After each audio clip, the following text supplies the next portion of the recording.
भक्त बस भगवान की जय। यहाँ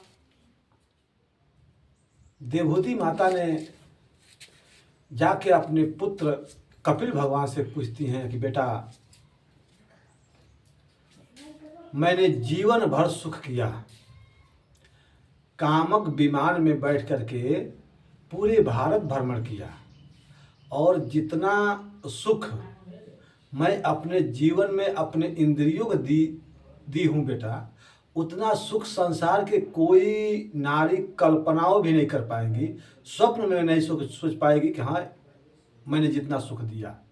लेकिन इतना सुख भोगने के बाद मैके में भी सम्राट मनु की बेटी बन करके एकदम ठाट बाट से रही, जीवन भर भोगा, सुख भोगा, लेकिन अब भी मेरे मन में अतृप्त महसूस होता है, कमी महसूस पड़ता है। बेटा, इसका कारण क्या है? कपिल भगवान ने माँ के इस बात को सुन करके कपिल भगवान ने कहा कि माँ ध्यान से सुनिए, संसार के विषयों से सुख प्राप्त नहीं हो सकता। संसार के विषयों से सुख प्राप्त हो नहीं सकता। क्यों? क्योंकि संसार के जितने विषय हैं ये सब विषय अपूर्ण हैं, पूर्ण नहीं है। ये सब विषय अपूर्ण हैं। और पूर्ण कौन है? पूर्ण एकमात्र परमात्मा है। पूर्णम मेधा पूर्णम पूर्णम, पूर्णम मेधा यानी पूर्ण केवल परमात्मा है। और जब तक हम परमात्मा से अपना प्रेम नहीं लगाएंगे, अपना प्रीति नहीं बढ़ाएंगे, तब तक हमारे जीवन में कभी भी पूर्ण तरह से नहीं हो पाएगा, हमेशा अपूर्णता ही रहेगा। माता देवहूति ने कहा, बेटा आखिर परम पिता परमेश्वर से किस तरह से, किस विधि से पुष्टि होगी, कैसे उनके चरणों में परिपूर्णता प्राप्त होगी? माता की बात सुन करके कपिल भगवान कहते हैं, माता इसका एकदम सीधा सरल एक ही उपाय है। क्या उपाय? यही है माता कि उस परम पिता परमेश्वर के चरणों तक जाने तक एक ही उपाय है, केवल सत्संग। केवल सत्संग, सत्संग की महिमा। और सत्संग की महिमा ऐसा है कि वो सत्संग होना चाहिए। आजकल हर चौराहा बाजार में सब जगह सत्संग हो रहा है, सत्संग हो रहा है, लेकिन सत्य का संग कहाँ हो रहा है? ये बिरला ही कहीं कहीं ऐसा होता है जहाँ सत्संग होता है। सत्संग का परिभाषा क्या है? सत्संग किसे कहा जाता है? जिस समूह में, जिस पंडाल में, माने जिस झुंड में जहाँ वैष्णव भक्त न उपस्थित हों, मालाधारी न उपस्थित हों, चंदन तिलक ये सब लगाने वाला साधु संत महात्मा जिस झुंड में, जिस समुदाय में यदि नहीं है, उसको सत्संग नहीं कहा जाता। सत्संग का मतलब जिसमें वैष्णव धर्म का अच्छे अच्छे विचार धारण करने वाले साधु संत का होना वहाँ जरूरी है। आजकल सत्संग क्या हो रहा है? न गले में माला, न माथे पर चंदन तिलक, और ना ही कोई किसी क्रियात्मा, कोई कर्म का कोई भरोसा है कि कौन क्या कर्म करता है। अपने अपने कर्म को सबको ध्यान देना चाहिए कि हमें क्या करना चाहिए। लेकिन आजकल के डेट में केवल नाम है सत्संग का, लेकिन उसमें सत्संग नहीं है। उसमें इतने दुर्विकार है, इतने भावनाएं हैं, इतने लोभ लालच है, इतने स्वार्थ आजकल के सत्संग में हो चुका है कि जिसका कोई तुलना नहीं किया जा सकता।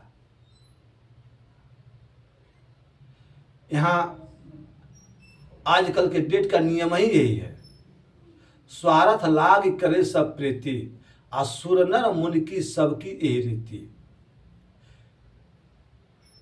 कपिल भगवान माता जी से कहते हैं, माँ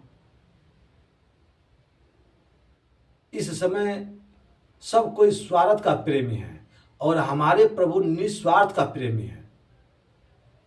यानी उनके पास, उनके शरण में जाने का मतलब ये होता है कि कोई ममता, कोई देश, कोई भावना, कोई इच्छा लेकर न जाए, तो ही वहां तक जाने का प्रेम सुंदर और स्वीकार होता है। इसलिए मैं कहना चाहूँगा कि हे माँ, कपिल भगवान कहते हैं माता जी से कि हे माँ, आप केवल सत्संग के ध्यान में रहिए, कथा सुनिए, कहीं प्रेमी भगवत भगवत भजन होता है वहाँ जाइए, यानी कहीं जाइए सत्संग सुनिए। आइए, एक संत का भाव दिया गया है, किसी संत ने भाव दिए हैं। संत शरण में लाग रे, तेरी अच्छी बनेगी। संत शरण में लाग रे, तेरी अच्छी बनेगी। अच्छी बनेगी तेरी बिगड़ी बनेगी, अच्छी बनेगी तेरी बिगड़ी बनेगी। राम चरण अनुराग रे, तेरी अच्छी बनेगी। संतन के संग लाग रे, तेरी अच्छी बनेगी। संतन के संग लाग रे, तेरी अच्छी बनेगी। संतन संग कर पुण्य कमाई, संतन संग कर पुण्य कमाई। हो तेरे सत भाग रे, तेरी अच्छी बनेगी। हो तेरे सत भाग रे, तेरी अच्छी बनेगी। संतन के संग लाग रे, तेरी अच्छी बनेगी। प्रेम से लिए भक्त वत्सल भगवान की जय। कपिल भगवान माता को बहुत बढ़िया सुंदर सुंदर उपदेश देते हैं और कपिल भगवान के उद्देश्य समझने के बाद माता देवहूति ने सबका सार निकाल लिया और निकालने के बाद धीरे धीरे धीरे धीरे माता देवहूति जी ने उसी जगह, देखिए जब भक्ति पूरा अपने चरण सीमा पाती है ना, तो शरीर बेशक हो जाता है। बेशक माने एकदम एकदम नर्म होता है, सीधे सीधे होते होते वहाँ माता का शरीर एक सिद्धता नाम की नदी बन गई। और सिद्धता नाम की नदी बनने के बाद उस नदी के जल से कपिल भगवान अपना माथा उस जल से लगा करके अपने माँ को उस रूप में देख करके प्रणाम किए और प्रणाम करने के बाद से कपिल भगवान वहीं से अंतर्ध्यान हो गए। प्रेम से जी भक्त वत्सल भगवान की जय। ये कपिल संवाद 8 अध्याय में आता है, जिसका पूरा विस्तार यहाँ से नहीं हो पा रहा है, क्योंकि कथा का एक स्वरूप होता है और जब तक कथा उस स्वरूप में होता न है तो ही अच्छा लगता है। यहाँ केवल मैं आप लोगों के लिए थोड़ी थोड़ी नमूना के लिए मैं ये प्रश्न रखता हूँ इस मोबाइल के द्वारा, क्योंकि आपको कानों तक के कथा हमारी बाणी जाएगी, आपको पसंद आएगा तो पसंद के माध्यम से उसको सब्सक्राइब कीजिएगा, अथवा मेरे मोबाइल नंबर से डायरेक्ट हमसे आप लोग बात कर सकते हैं। यानी जो भी इसमें आपका संदेह होगा उसको मोबाइल द्वारा कंडक्ट करके हमसे बात कर सकते हैं। मैं आपको पूर्ण तरह से उसको निवेदन के रूप में बताने की कृपा करूंगा। प्रेम से बोलिए भक्त वत्सल भगवान की जय। यहाँ संक्षेप में कपिल भगवान को माता देवहूति को प्रणाम करके आगे की कथा आगे की तरफ बढ़ाई जा रही है। देखिए, यहाँ कपिल माता देवहूति के कथा के बाद भागवत के अनुसार माता देवहूति का कथा के बाद इनकी दो बहनें और थी, आभूति और देवहूति और प्रसूति। तो देवहूति जी की कथा तो आपने श्रवण किया संक्षेप में। आइए संक्षेप का ही भाव से ये दोनों बहनें का थोड़ा थोड़ा कथा विस्तार करते हुए हम लोग आगे बढ़े। आभूति, देवहूति, प्रसूति। प्रसूति का विवाह हुआ था, मनु महाराज ने विवाह किया था दक्ष प्रजापति से।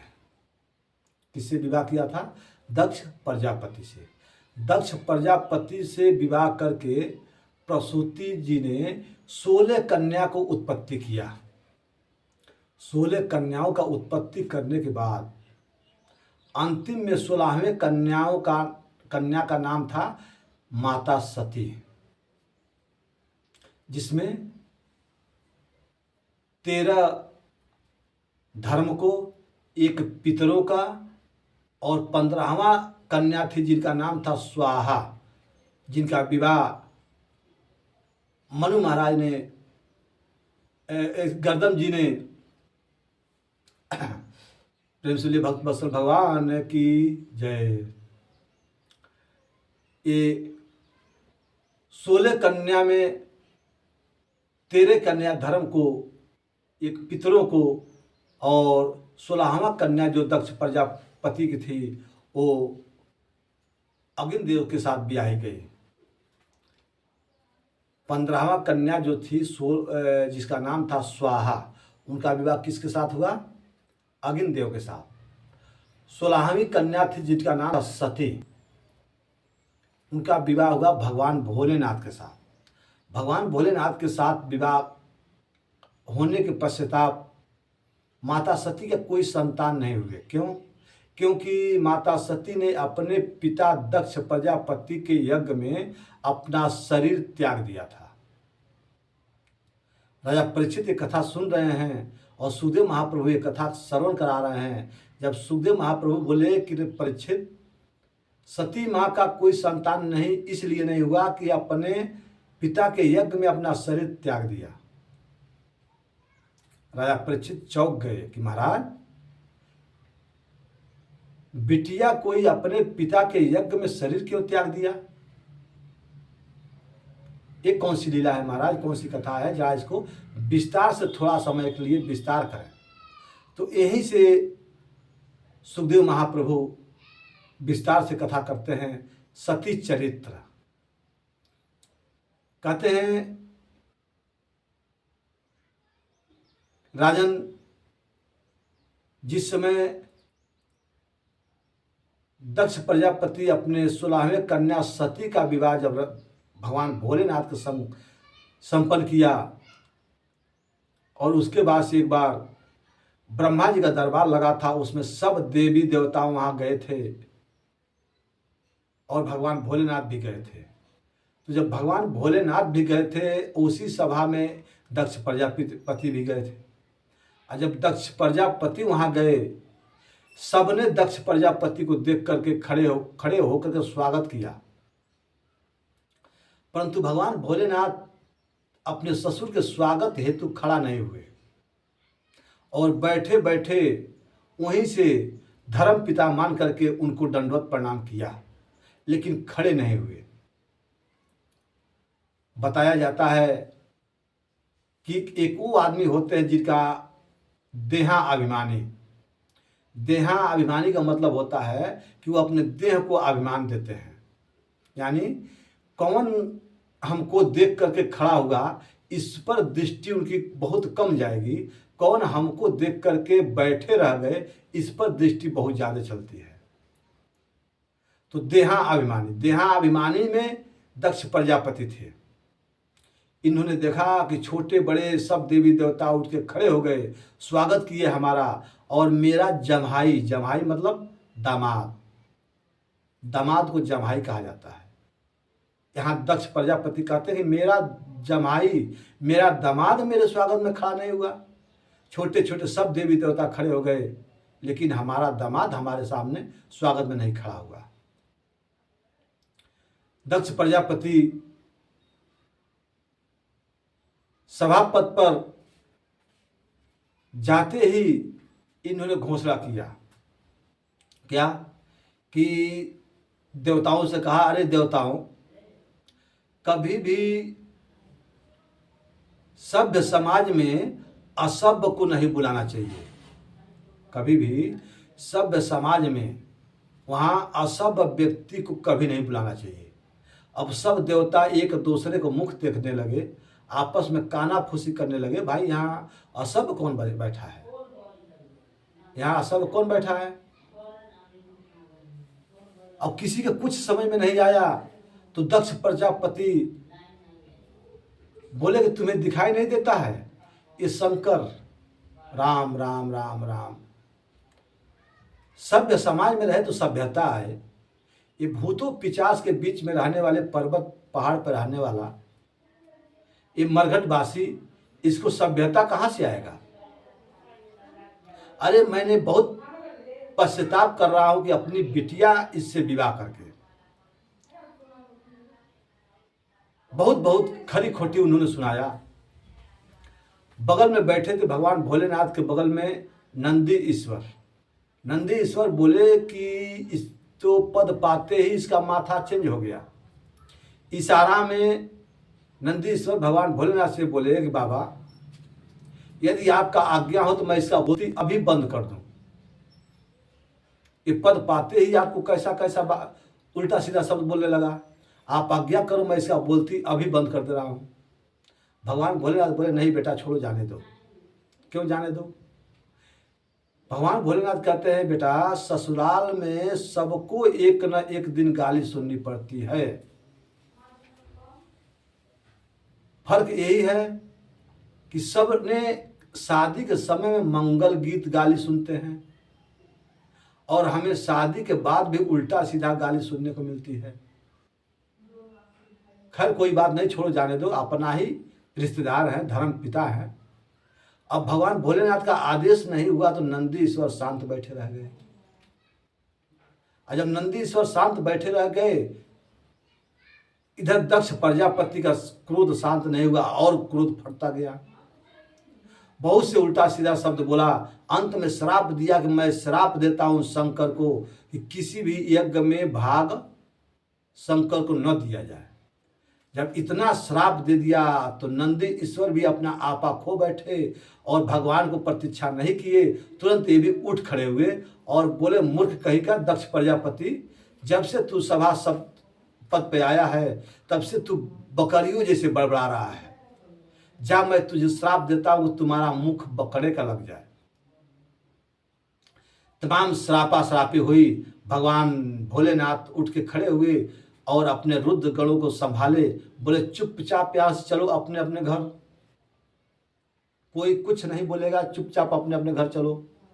भगवान भोलेनाथ के आदेश अनुसार पर सारे रुद्रगण अपने अपने घर चले गए। झगड़ा वहीं पर शांत हो गया, विराम हो गया। परंतु दक्ष प्रजापति का क्रोध शांत नहीं हुआ था। कुछ दिन के बाद दक्ष प्रजापति देश के भावनाओं से और भगवान भोलेनाथ के अपमान दृष्टि से एक बहुत विशाल यज्ञ किया। उस यज्ञ में तमाम देवी देवताओं का निमंत्रण पत्र कार्ड भेजा और भगवान भोलेनाथ अपने जमाई यानी अपने दामाद के घर कोई चिट्ठी पत्रिका नहीं। जब आकाश मार्ग से देवी देवताओं को विमान चलने लगा, सती माँ का दृष्टि पड़ी ऊपर, बोली, अरे बहना कहाँ जा रही हो? देवियों ने जवाब दिया कि अरे बहना, तू अपने घर बैठी है, तेरे को पता है तेरे मैके में तेरे पिता के द्वारा कितना भव्य विशाल यज्ञ हो रहा है। सती ने माथा पकड़ा, हे भगवान, पिता के घर यज्ञ हो रहा है, यज्ञ हो रहा है, हमें पता ही नहीं चल रहा है। भाव बना के बोली, बहना तुम भी चलो, मैं अभी आ रही हूं। तुरंत अपना काम धाम छोड़ करके सती माँ ने आकर भगवान भोलेनाथ का चरण दबाई और ध्यान से जब बाहर हुए भगवान भोलेनाथ, माता सती ने कहा कि हे स्वामी, ससुरे सियाने साम्पत्ति यज्ञ होत है। यानी यहाँ पार्वती मैया ने ये नहीं कहा कि हे स्वामी मेरे नैहर यानी हमारे नैहर कोनो काम होता चलक है, ऐसा नहीं कहा। सती माँ ने इस ढंग से कहा, इस भाव से कहा कि मेरा मान हो या न हो, मेरे स्वामी का मान बढ़ना चाहिए। और कोई भी पत्नी का यही धर्म होना चाहिए। विवाह के बाद पत्नी अपने मान मर्यादा पर ध्यान बहुत कम दे या एक प्रकार न दे, लेकिन उसको प्रथम धर्म होता है कि अपने पति का मान के लिए। तो यहाँ सती माँ ने जाकर के भगवान भोलेनाथ से कहा कि हे स्वामी, आपके पता बा कुछ आपके ससुरारी में आपके ससुर जी बड़ी सुंदर जग करतनी, आज जल्दी से तैयार हो जाइए महाराज, चले हमनियों का। भगवान भोलेनाथ जब यह बात सुने, भगवान भोलेनाथ बोले कि कोई चिट्ठी पत्रिका आई थी क्या? माता सती ने कहा नहीं नहीं, चिट्ठी पत्रिका न्योता आकाश तो कुछ नहीं आया था, परंतु भेजा जरूर उन्होंने होगा। और आपने इतना वन में आके बसे हैं, इतना पर्वत पहाड़ पे आकर बसे हैं कि आपके लगे चिट्ठी न्योता लेके आवेला वहाँ भटक जाई कि वो पहुँच ही नहीं पाई। सती माँ से मुख से निकल गया कि सरकार ऐसा भी हो सकता है कि कहीं हम लोगों का न बुलाया जाए। भगवान भोलेनाथ मुस्कुरा गए, बोले देवी हमें पता है हमको नहीं बुलाया है। अच्छा क्यों हमको नहीं बुलाया है? क्योंकि उस दिन पहले दिन के सभा में मैं तुम्हारे पिता के यज्ञ में खड़ा होकर के दंडवत प्रणाम नहीं किया, उन्होंने नाराज हो गए। लगता है वो टीस आज भी उनके मन से निकला नहीं है, इसलिए अपने राम जाने वाले नहीं हैं। अगर फिर जाएंगे तो फिर कोई उपद्रव खड़ा हो सकता है, इसलिए मैं नहीं जाऊंगा। सती माँ ने माथा पकड़ी, हे भगवान, ससुर दामाद में खटपट और मेरे को पता ही नहीं चल रहा है। सती माँ ने हाथ जोड़कर निवेदन किया कि सरकार क्षमा करें, मूल रूप से गलती तो आपका ही है। सती माँ कहा कि हे स्वामी, गलती तो आपका ही है। ससुर है, ससुर पिता के समान होते हैं। अगर नेक थोड़ा सा खड़ा हो गए होते तो उसमें क्या हो जाता है आपका। लेकिन चलिए कोई बात नहीं, रिश्तेदारों में ये सब थोड़ा बहुत खटपट होती रहती है। चलिए मैं पिताजी से कहूँगी, पिताजी आपसे माफ़ी मांगेंगे और बात यही समाप्त हो जाएगी। भगवान भोलेनाथ बोले, देवी मैं तो किसी हालत में जाने वाला नहीं। और एक बात कान खोलकर आप भी सुन लो देवी, मैं तो सह गया, तुमसे सहा भी नहीं जाएगा। मैं तो सह गया लेकिन तुमसे सहा भी नहीं जाएगा, इसलिए चक्कर छोड़ो और घर में रहो। भगवान भोलेनाथ कहते हैं, देवी समझाते हैं सती माँ को कि हे देवी, वहाँ कभी नहीं जाना चाहिए कि जहाँ जाने से इंसान को खुशी न हो, उसके मन पर मुस्कुराहट न हो, वहाँ देवी कहीं नहीं जाना चाहिए। आवत को हर से नहीं, नैनन नहीं सने, तुलसी तहाँ न जाइए, चाहे कंचन बरसने। हे देवी, वहाँ भूल करके नहीं जाना चाहिए, चाहे सोने का बारिश होता हो तो भी नहीं जाना चाहिए। कहाँ कि जहाँ बिन बुलाए। माता सती ने कहा कि नहीं नहीं, मैं तो नहीं रुकूंगी। आपसे झगड़ा हुआ है, आप जानिए, आपका काम जाने, लेकिन हम तो नैहर जाए। देखिए ससुराल नैहर में सब कुछ हो जाए, लेकिन माताओं का मुख देखने योग्य होता है। जब तक माता पिता घर में हैं तब तक बेटी का, पुत्री का कोई रोक नहीं सकता। बेहिचक बहन अपने मायके जा सकती हैं। अब वहाँ सती माँ कहे कि तो मैं चली जाऊं। भगवान भोलेनाथ चुप हो गए। जब समझाने से सती माँ ने नहीं मानी तो भगवान भोलेनाथ चुप हो गए और आंख बंद कर लिए और नकली समाधि का नाटक कर लिए। सती माँ कुछ दूर आगे गई कि ठीक है, आप आंख बंद कर भजन करो, मैं चलती हूँ, जा रहे हैं। चलने लगी और मन में विचार करने लगी, हे भगवान, आज तक भोलेनाथ के आज्ञा के बिना मैं चौखट से बाहर नहीं भई। आज मैं उनके बिगर आज्ञा से अपने नहीं मैके जा रही हूँ, ये तो अनुचित हो रहा है। खैर कोई बात नहीं, चलिए हमारे स्वामी आशुतोष हैं, यानी क्षणे रुष्टा क्षणे दुष्टा। अभी चलती हूँ, फिर उनको चरण सेवा करूंगी, मना करके उनको साथ में लेकर चलूंगी। बीच रास्ते से सती माँ ने वापस भई और आकर के फिर चरण सेवा करने लगी। स्वामी चलिए चलिए, और नहीं चलिए तो हमको जाने दीजिए। लेकिन भगवान भोलेनाथ ने कोई प्रति उत्तर नहीं दिया। फिर सती माँ ने कहा तो मैं चल रही हूँ, कुछ नहीं, हाँ हूँ, कुछ नहीं बोले भगवान भोलेनाथ। सती माँ ने फिर गई, फिर वापस आए। इधर जब सती माँ जाने लगती थी तो भगवान भोलेनाथ नेत्र खोल के देखने लगते थे कि सचमुच चली गई क्या। और जब सती माँ उधर से वापस आ रही हैं मनाने के लिए, तो भगवान भोलेनाथ नेत्र बन करके बैठ के जाते थे। सती माँ जाने लगती थी तो भगवान भोलेनाथ देखने लगते थे, और सती माँ वापस आ रही थी तो भगवान भोलेनाथ नेत्र बन के बैठ जाते थे। अब सती माँ दुविधा में पड़ गई, क्या करूं क्या नहीं करूं। अंत में 2-3 बार 4 बार प्रयास किया, लेकिन भगवान भोलेनाथ ने हाँ हूँ कुछ नहीं किया। आखिरी बार में सती माँ ने बोली कि मैं अब वापस नहीं आऊँगी, मैं जा रही हूँ तो अब चली जाऊँगी। अंत में सती माँ ने वापस नहीं भई और चल दी। जब भगवान भोलेनाथ नेत्र खोल कर देखे, ये तो दूर निकल गई, अब ये वापस मुड़ करके नहीं घर आने वाली हैं, ये दूर चली गई। तब अपने रुद्रगणों को बुलाया, बेटा जब उन्होंने जा रही हैं तो उनको आदर सम्मान के हिसाब से उनके घर ले जाकर छोड़ दो। तब सती माँ ने भगवान भोलेनाथ के आदेश अनुसार माता सती माँ के पास पहुँची और कही, माँ आप मेरे रहते पैदल चल रही हैं, आप आज्ञा करो मैं आपके साथ चलूँगा। तुरंत सती माँ को व्यवस्था किया गया और सब रुद्रगण सती माँ के जयकारा करते करते दक्ष प्रजापति के दरबार में प्रविष्ट हो रहे हैं। प्रेम से बोलिए सती मैया की जय, शंकर भगवान की जय। ऐसे जयकारा मनाते हुए जब सती माँ को संग सब कोई प्राप्त उस सभा में प्रविष्ट हुए, तो सबने सती माँ को देख देख करके अपनी मुख पीछे मोड़ लिया।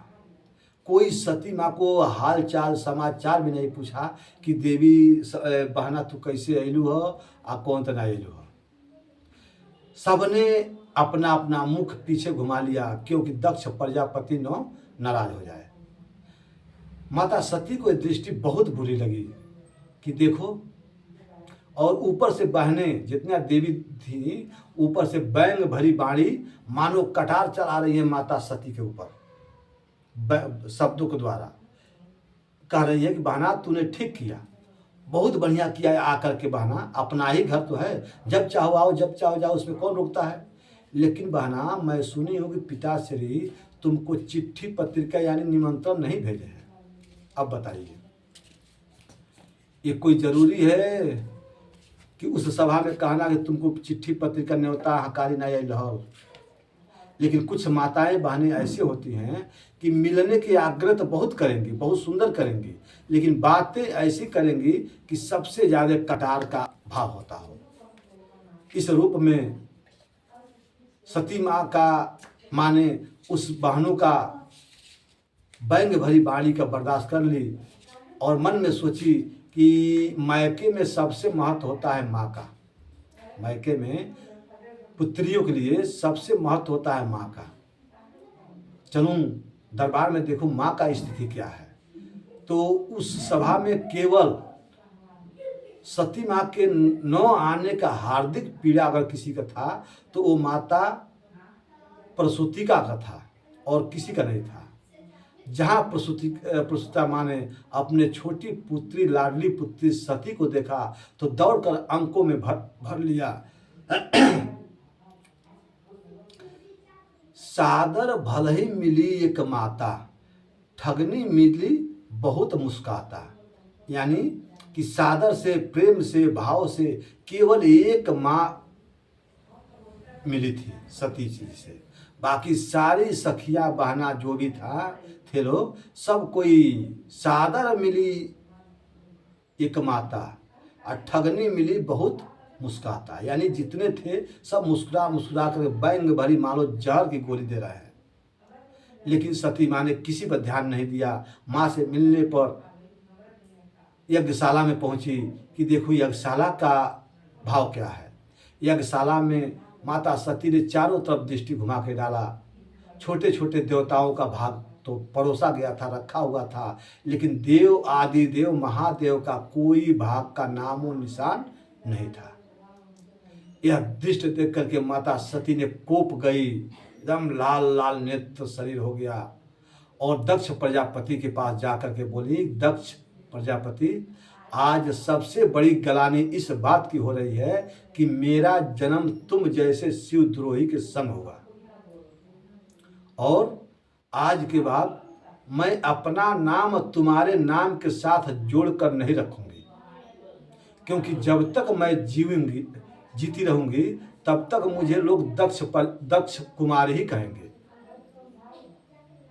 और आज के बाद मैं अपना नाम तुम्हारे नाम के साथ जोड़ करके रहे ये मुझे स्वीकार नहीं है, क्योंकि तुम शिव द्रोही हो। और जो शिव का द्रोही है उससे मेरा इस जन्म तो क्या जन्मों जन्म तक कोई नाता नहीं रहता है कि जो शिव का द्रोही होता है। ऐसा सोच करके माता सती ने ध्यान लगाया भगवान भोलेनाथ का और बोली कि बार बार मुझे भगवान भोलेनाथ यानी हमारे स्वामी हमको सावधान कर रहे थे, समझाए थे, लेकिन मैंने नहीं मानी। अब कौन सा मुख लेकर के अपने स्वामी के पास जाऊंगी। अतः इस दुष्ट के साथ से अपना नाम निकालने में, कटवाने में एक ही उपाय है। जब तक मैं जीऊंगी तब तक मुझे दक्ष कुमारी लोग कहेंगे और आज के बाद मेरे कानों में ये नाम नहीं पड़ना चाहिए कि मैं दक्ष कुमार की पुत्री हूं। इसका एक ही उपाय है कि इस शरीर को त्याग दिया जाए। उसी हवन कुंड में माता सती ने क्रोध के मारे जलती हुई हवन कुंड में से छलांग लगा दिया, उसमें कूद गई और उसी में इनका शरीर जलने लगा। जब माता का शरीर जलते हुए रुद्रगण देखे तो सब नाराज हो गए, कोप गए और सब मारो काटो मारो काटो मारो काटो करने लगे। भयंकर वहां बवाल हो गया, तूफान हो गया, बवाल हो गया। ये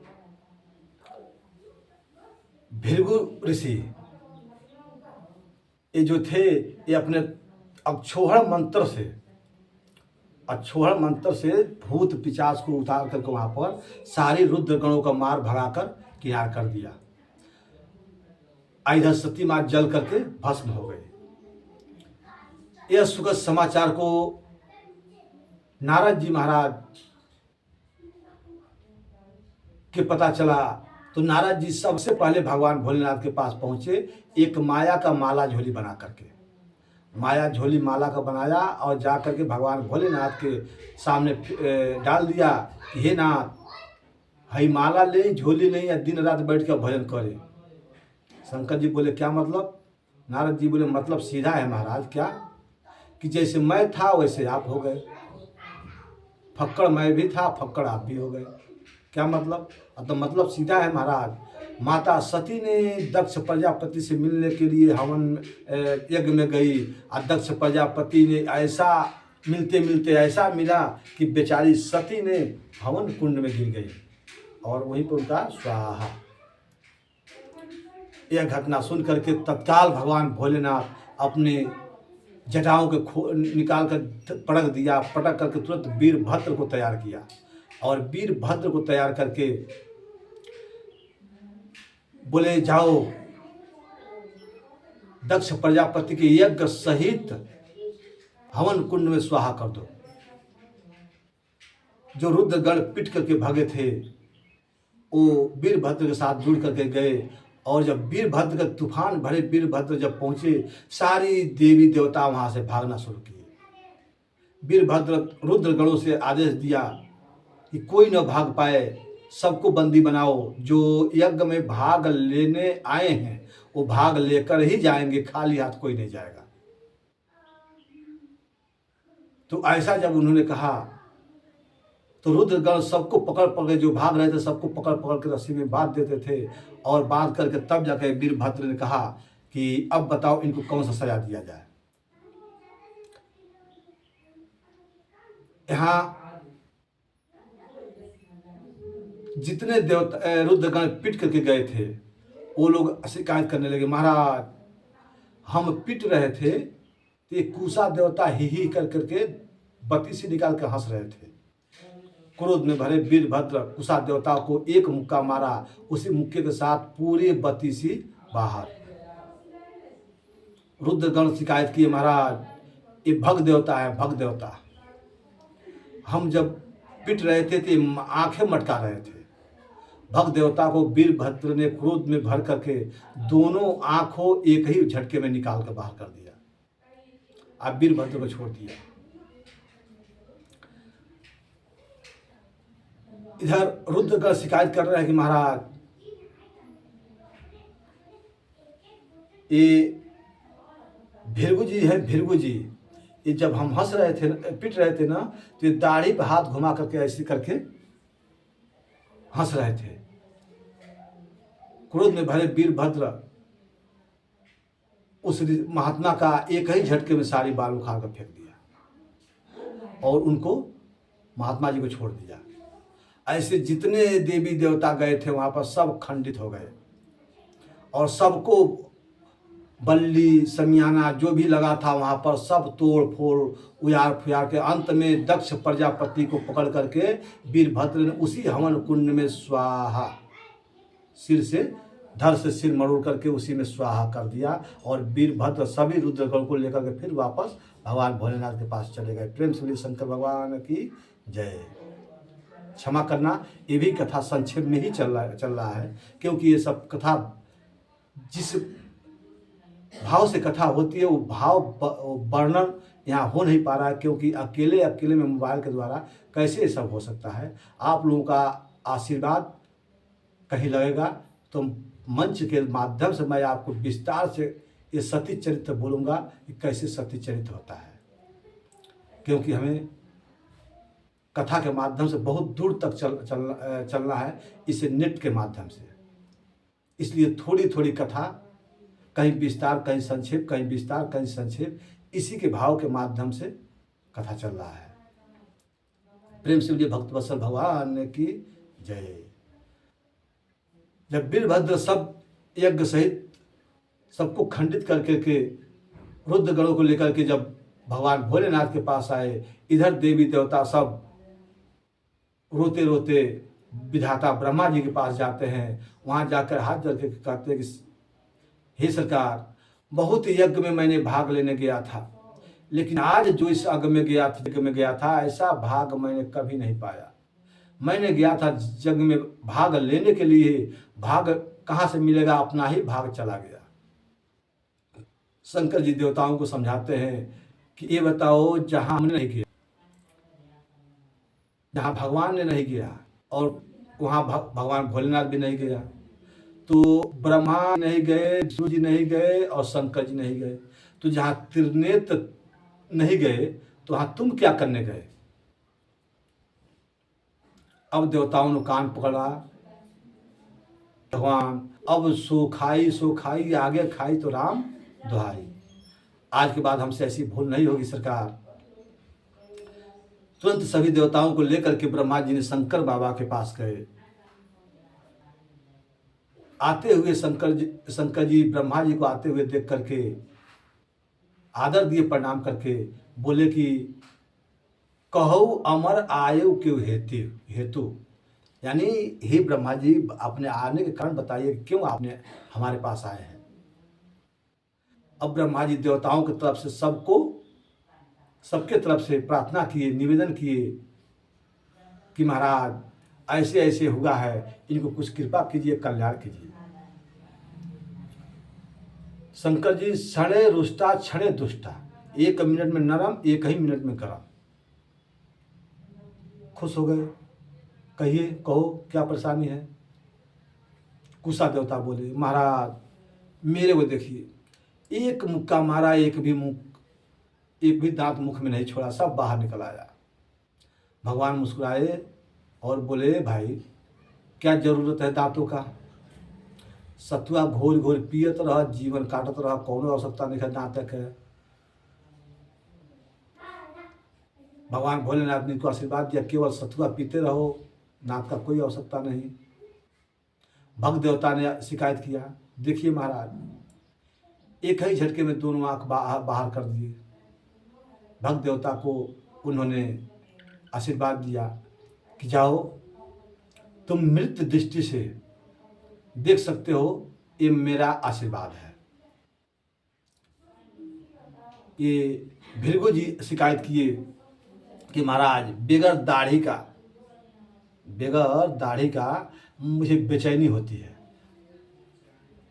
तो भगवान शंकर जी ने आशीर्वाद दिया, जाओ पूरी दाढ़ी तो नहीं मिलेगी, थोड़ी सी दाढ़ी आगे चल करके आपको लग जाएगी, ये मेरा आशीर्वाद है। तो वही सा आपने देखा होगा कंचट थोड़ा सा, भृगु जी थोड़ी सी दाढ़ी से काम चलाते रहते हैं। प्रेम से बोलिए भक्त वत्सल भगवान की जय, भगवान भोलेनाथ की जय। सभी देवताओं ने जयकारा मनाया और कहा कि हे भगवान भोलेनाथ अब यज्ञ सफल करें। भगवान भोलेनाथ कहे कि यज्ञ कैसे सफल करें, जब यज्ञ में हमारा भाग ही नहीं है तो मैं यज्ञ में जाकर क्या करूंगा। सब देवताओं ने एक स्वर में बोला कि हे महाराज आज के बाद यज्ञ में जो भी सामग्री शेष बचेगी वो सब आपका हिस्सा माना जाएगा। भगवान तुरंत खुश हो गए, चलो भाई जो ही बचे वही हमारे लिए बहुत है। इसलिए आपने देखा होगा किसी यज्ञ में, किसी अनुष्ठान में, किसी पूजा पाठ में, किसी शादी विवाह में कभी अन्न का कमी नहीं होता है, इसलिए कि बचा हुआ जितना सामग्री होता है उस पर भगवान भोलेनाथ का ही अधिकार होता है। अगर ताहे दिल से हम और आप यज्ञ करते हैं तो उस यज्ञ में कभी घाटा नुकसान होता ही नहीं है, फायदा ही फायदा होता है,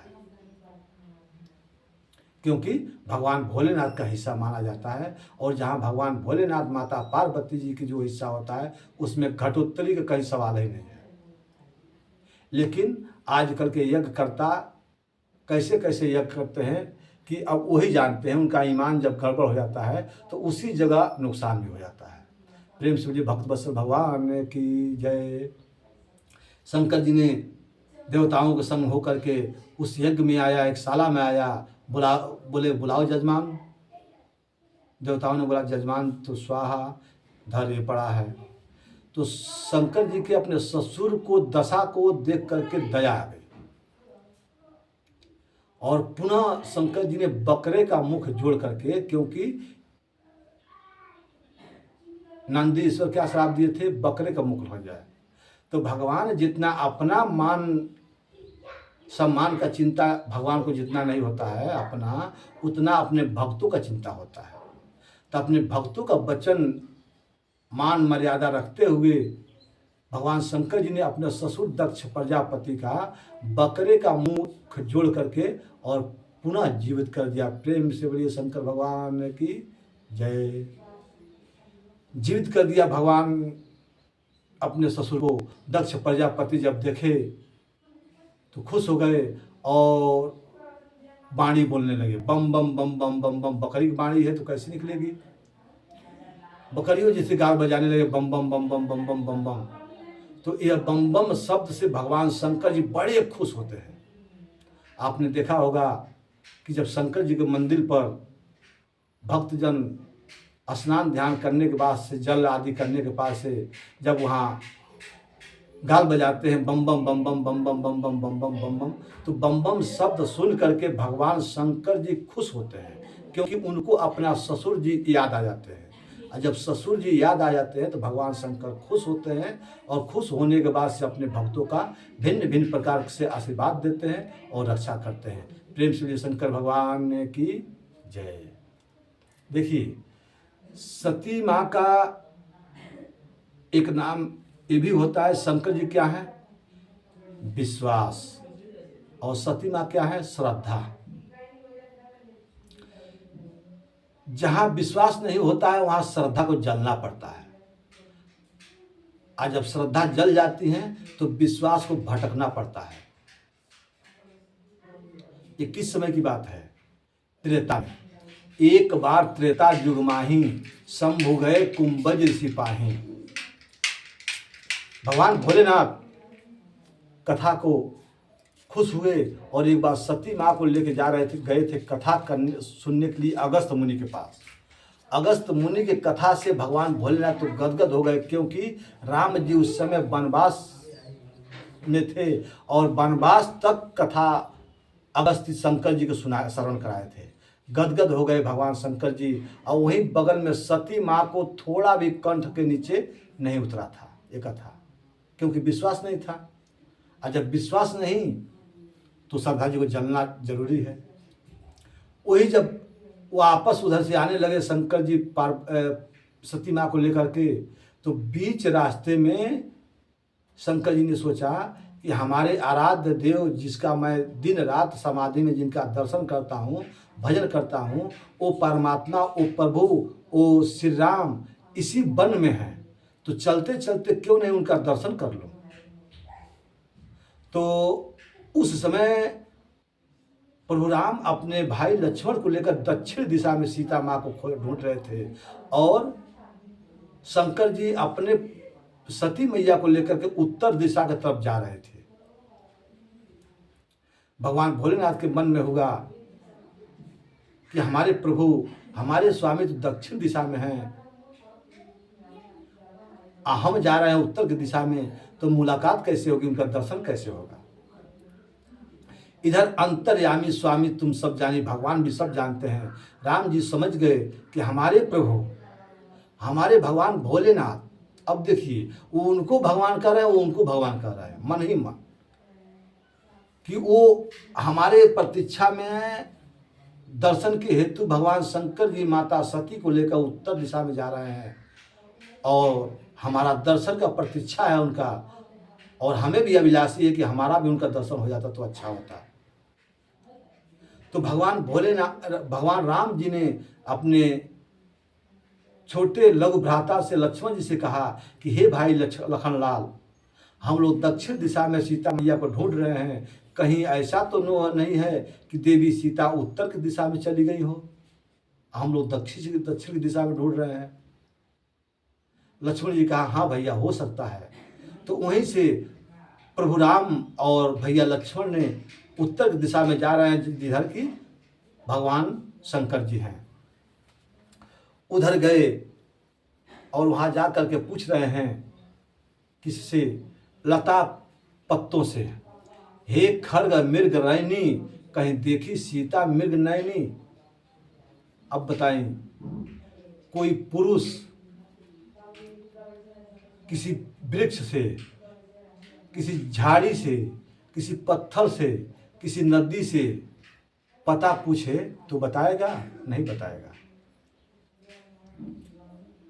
भगवान राम वृक्ष से पता पूछते हैं, जोड़ की हवा के झोंका आ जाती है, पत्तियां हिल जाती हैं। लक्ष्मण जी कहते हैं भैया ये नहीं बताई, आगे चलिए। ऐसे पता करते करते, और इधर शंकर जी ने माँ भवानी से कहा कि हे देवी, बड़े भाग्य है हम लोगों का, क्योंकि जिस आराध्य देव भगवान का मैं पूजा करता हूँ, वंदना करता हूँ, वो प्रभु का लीला चल रहा है, और लीला रूप में इसी वन में वो है, और उनका दर्शन हमको प्राप्त करना बहुत जरूरी है। तो जब आगे देखे भगवान शंकर जी ने धरती माँ के माध्यम से उन भगवान राम का प्रणाम किया। बोले हे सच्चिदानंद घन श्याम परमात्मा, मैं आपको दंडवत प्रणाम करता हूँ, नमन नमस्कार करता हूँ।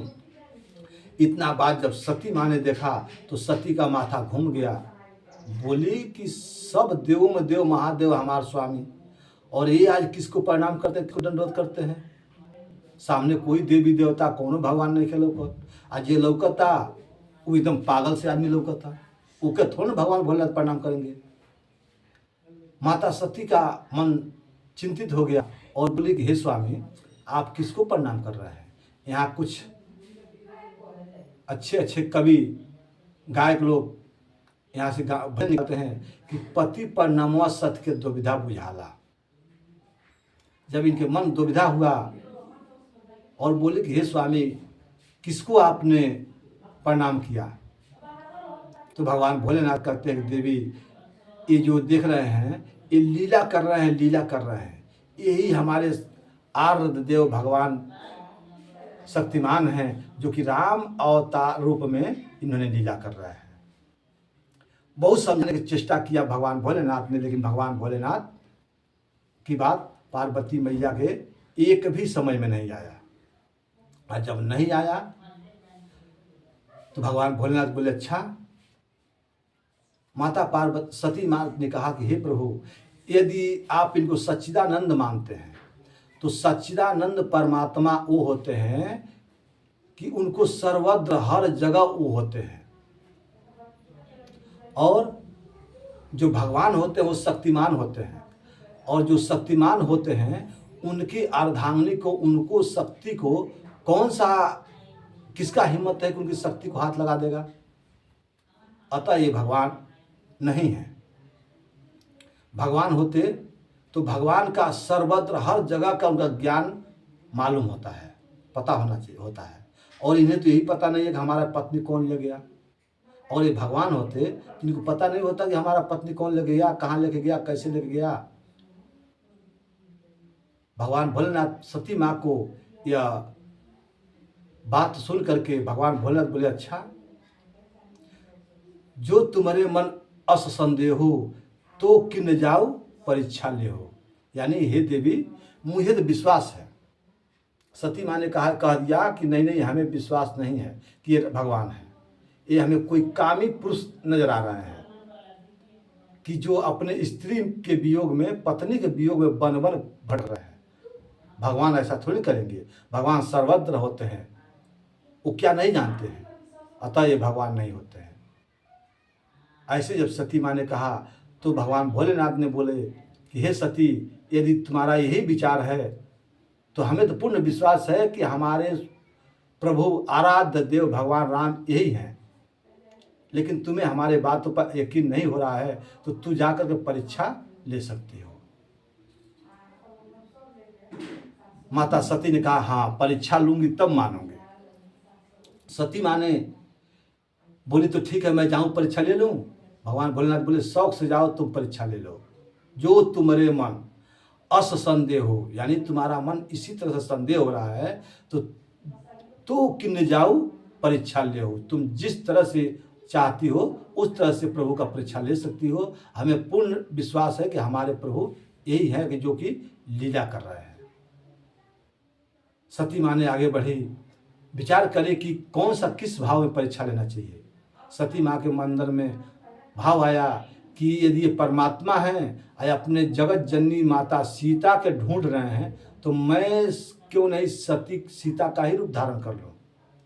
देखिए, नारियों में एक बहुत बड़ी एक कमी है, इसलिए भगवान भोलेनाथ ने अपने सती से, सती जो सत्य जो होता है वो बहुत पहले समझा बुझा करके किसी भाव से वो सत्य नारियों का ले लिया भगवान भोलेनाथ ने। माताओं का जो बिंदिया जहाँ लगाती है ना, बिंदी टिकुली जहाँ साटती हैं, उसी जगह पर ये टिकुली क्यों साटी जाती है, क्योंकि वही एक जगह टिकुली साटने का जगह होता है जहाँ सती का सत्य होता था। और भगवान भोलेनाथ जब समझ गए कि इन औरतों का इस तरह से सत्य नहीं देना चाहिए ताकि सत्य पा करके असत्य के काम करने में आतुर हो जाती हैं, इसलिए भगवान भोलेनाथ ने उस सत्य को अपने पास ले लिया था। जो कि आजकल के डेट में माताओं बहनों ने जहाँ बिंदी लगाती हैं लीलार पर। माता सती ने आगे बढ़े और सती माँ ने सीता का रूप धारण किया था। जब भगवान राम जी के आगे आगे सती माँ चलने लगी सीता के रूप में, लक्ष्मण जी बोले कि भैया भैया वो देखिए कौन जा रही हैं।